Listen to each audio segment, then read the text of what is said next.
tapos mayroon pang mag-aangas ng ganito, ay tunay na talaga nagpagtingin ng aking paningin. Kahit saan parte, mapabundok pa man yan at mapabukod, mapasyudad, kapag inabot ka talaga ng buhay na mano, ito ang sasapitin mo.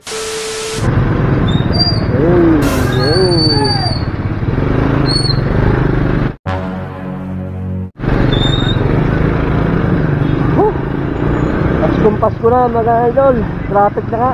Alright, so buhay delivery collector muna tayo uli ngayon.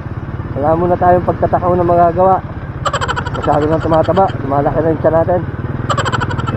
Yun lang, sana maging safe yung pakikipagpatintero natin ngayong araw na to.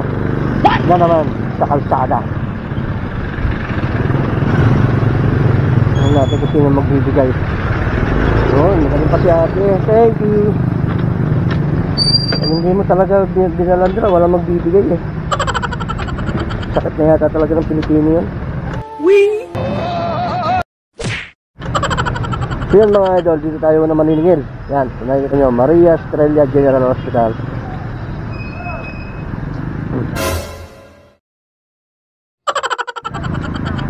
Kung ang irog mo'y dalawa, sipain mo ito. Excuse me, ma'am. Si Sir Christian po. Wala pong pasok siya. Yun lang. Wala pala si Sir ngayon. Supply agad. Bueno, mano.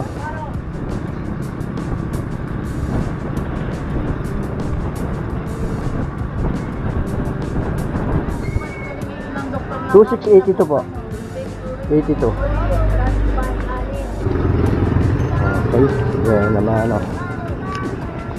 Ito pong sampalok na brown. Thank you po. Sarap kaya magtrabaho ng ganito. Diba? Hawak mo oras mo pag nandito ka. Siyempre, kung masusunod, kung gusto mo mabilis, mabilis. Kung gusto mo bahay, mabagal. Diba?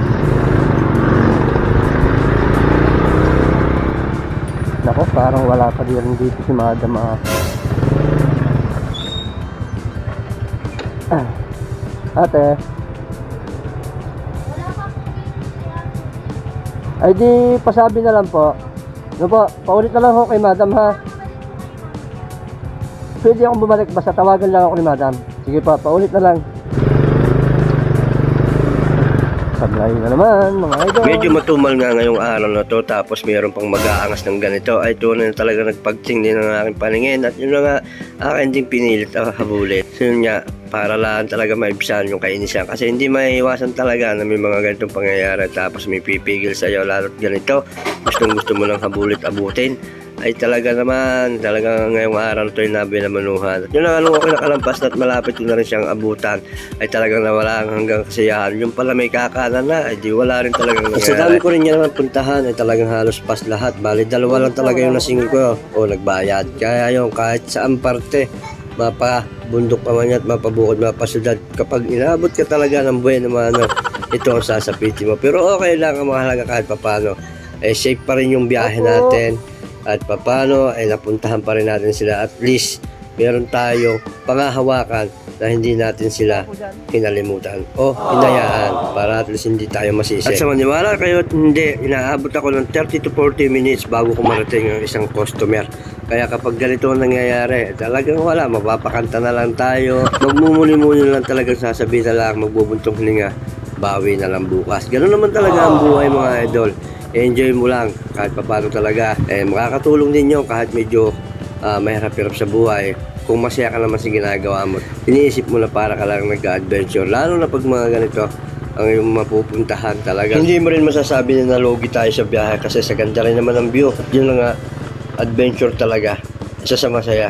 Kaya pilit akong nagtsatsaga sa trabaho ko bilang isang kolektor dito sa Calapan Oriental, Mindoro. Napakasaya. Medyo mahirap, mainit, mabasa ng ulan, pero yung saya na binibigay sa akin habang pinipisil ko ang silinyador ng aking motorsiklo, para na rin akong dinuduyan ito kung saan saang lugar na nararating ko. Kaya ayon, balik na po ako ng opisina, pahinga na tayo. Siyempre, maraming salamat pa rin sa mga Panginoon. Wala man tayong nasingil masyado, wala man tayong na-deliver masyado, at least yung biyahe pa rin natin ay pinagbigyan tayo ng mahal na Lord kung may kapal, ligtas, at yun na nga, may sayang ngiti na uuwi sa taas. Maraming salamat.